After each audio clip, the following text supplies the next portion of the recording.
जब हम वेब से डाटा रिट्रीव करने की बात करते हैं, then we should have a mechanism which is used for retrieval of a data from a web place.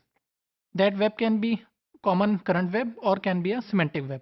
लेकिन दोनों सूरतों में हमें कोई क्यूरी चाहिए होगी, और उस क्यूरी को लिखने के लिए कोई हमें प्रॉपर सिंटेक्स और सिमेंटिक अंडरस्टैंड करना पड़ेगा. अब जो क्यूरीज सिमेंटिक वेब के लिए हैं for biological data specifically, there are two common types. One is RDQL and the other one is SparkQL. RDQL क्या है? Number one, RDQL basically stands for RDF data query language. RDF से जैसे हमने कहा था कि basically it is a language for collection of resources on the internet. So RDQL वो language है जो RDF के मैकेनिज्म को यूज़ करती है for getting data from the internet, which is specifically for biological data. इसका बेसिक सिंटेक्स क्या है? इसमें डिफरेंट क्लॉजेज यूज़ होते हैं. क्लॉज से मुराद ये है कि डिफरेंट वर्ड्स हैं जिनका यूनिक नेम है, मतलब है. जैसे फॉर एग्जांपल, पहला क्लॉज सिलेक्ट का है. सिलेक्ट से मुराद ये है कि हमने जो इंफॉर्मेशन रिट्रीव करनी है वो किस टाइप की होगी. Second one is from. From से मुराद ये है कि कहाँ से हमने इंफॉर्मेशन रिट्रीव करनी है, which are the documents which will give us our result. Third one is where. Where से मुराद है एक्सप्रेशन, जहाँ पर हम ये बता सकते हैं कि हमें कितनी इंफॉर्मेशन चाहिए और कहाँ से कहाँ तक उठानी है. Fourth one is filters. Filters again constraints हैं जो इन्फॉर्मेशन को कम करने के लिए या फ़िल्टर आउट करने के लिए यूज़ होते हैं. And finally using things. Using जो है हमारी नेम स्पेसिस हो सकती हैं, प्लस हमारी डिक्लेरेशंस हो सकती हैं जो डाटा को रिट्रीव करने में हमारी हेल्प करती हैं. अदर क्यूरी लैंग्वेजेस या जो हमारी मोस्ट कॉमन क्यूरी लैंग्वेज है for biological data, that one is our SparkQL. SparkQL is again our Spark based query language and it use our RDF schema again. अब इस language में हम करते क्या हैं? अगेन जैसे मैंने अभी बोला कि ये क्यूरी लैंग्वेज है विच यूजेस RDF डाटा. जो RDF लैंग्वेज है हमारी उसको यूज़ करती है और इन्फॉर्मेशन हमें देती है. और जो ये इन्फॉर्मेशन हमें एक्सट्रैक्ट करके देगी, that can be in the form of URIs, graphs, charts, plain type. Plain means simple textual data. और in the form of literals also, यानी कि जो सिंपल हमारे पास न्यूमेरिक या इंटीजर या करेक्टर वैल्यूज़ हो सकती हैं. इसी तरह जो इन्फॉर्मेशन हमारे पास आएगी, that can be in the form of graphs, सब ग्राफ्स, और कम्बिनेशन ऑफ सब ग्राफ्स इनटू बिग ग्राफ्स. स्पार्क्यूल के डिफरेंट हमारे पास ऑपरेटर्स हैं या डिफरेंट हमारे पास पॉइंट्स हैं जिनको हम यूज़ करते हैं. I will not go into details of SPARQL because it's easily available on internet and in different books formats. मैं थोड़ा सा बस इस पर एक्सप्लेन करूंगा कि बेसिकली ये बेस्ड ऑन RDF है. RDF बेस्ड ऑन XML थी, तो इसके अंदर हमारे पास डिफरेंट टैग्स अवेलेबल हैं जो स्ट्रक्चर को प्लस डाटा को यूज़ करते हैं. Using those tags we can retrieve information from biological data banks. यहाँ पर जो मैंने कॉमन सा थोड़ा सा बोला है कि ग्लोबल स्कोप ऑपरेटर्स हैं हमारे पास. जैसे क्वेश्चन मार्क ऑपरेटर है, ये तब यूज़ करते हैं जब ऑल द इन्फॉर्मेशन हम रिट्रीव करना चाहते हैं. और अगेंस्ट इसका एक हमारे पास सिंटेक्स है जो टर्टल का सिंटेक्स यूज़ किया जाता है. Turtle syntax is again our syntax which is quite similar to RDF, and that is basically subject predicate and object syntax. अब डिफरेंट हमारे पास डाटा सेट्स हैं और वही मल्टीपल डिफरेंट RDF ग्राफ्स हैं जिनसे हम डाटा अपना रिट्रीव करते हैं. अब होता क्या है कि यूजुअली जब भी हम कोई क्यूरी देंगे, बहुत कम चांसेस हैं कि वो सिंपल एक ग्राफ से आए.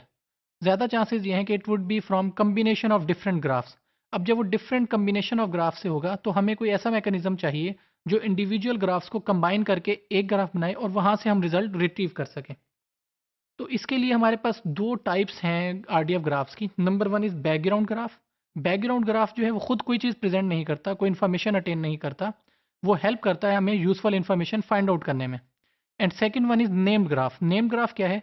जिसके अंदर हम पहले नाम देते हैं और उसके बाद फिर ग्राफिकल फॉर्म में उसकी इन्फॉर्मेशन देते हैं. जैसे हमने एक सिंपल सा अपनी इन्फॉर्मेशन रखी, उसका एक स्पेसिफिक नाम है, might be that is by URN और URI, और फिर उससे रेलिवेंट हमने ग्राफ भी अटैच कर दिया कि ये ग्राफ है जो आपने रिट्रीव करके लाना है.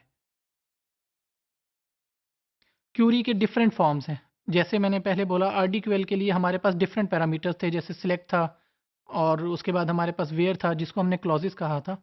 अगेन स्पार्क्यूएल के भी डिफरेंट हमारे पास क्लॉजेस हैं, पर ये डिफरेंट हैं कॉमन क्लॉजेस से जो हमारे पास रिलेशनल DB में यूज़ होते हैं.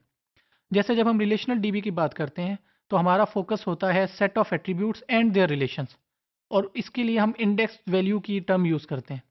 लेकिन जब हम RDF की बात करते हैं तो इंडेक्स वैल्यू की बजाय हम सब्जेक्ट वर्ब और प्रेडिकेट की बात करते हैं कि सब्जेक्ट है, ऑब्जेक्ट है और उसमें रिलेशनशिप क्या है।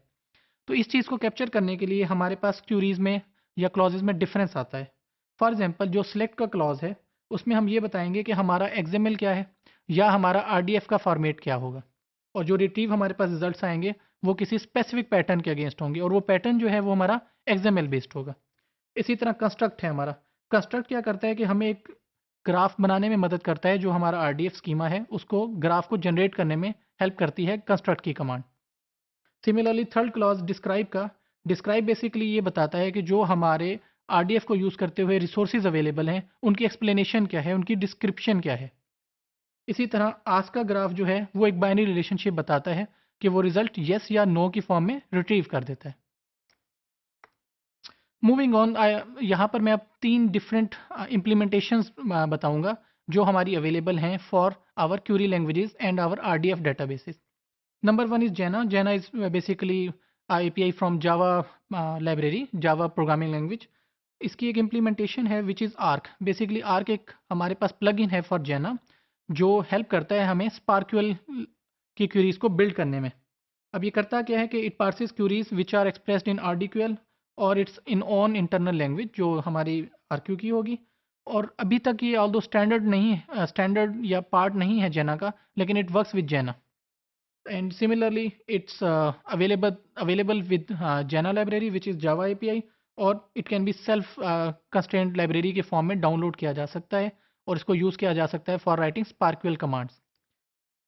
Second one is Twinkle. Twinkle is again a simple Java interface for working with ARCs and SparkQL processors, और अगेन ये भी एक एड ऑन है फॉर जावा प्रोग्रामिंग लैंग्वेज, यानी कि इसको हम सिंपल अपने जावा के साथ ऐड करते हैं एज अ लाइब्रेरी और फिर इसकी मुख्तलिफ लाइब्रेरीज और फंक्शंस को यूज़ करते हुए स्पार्क्यूएल से एडवांटेज उठा सकते हैं। And finally software is Redland.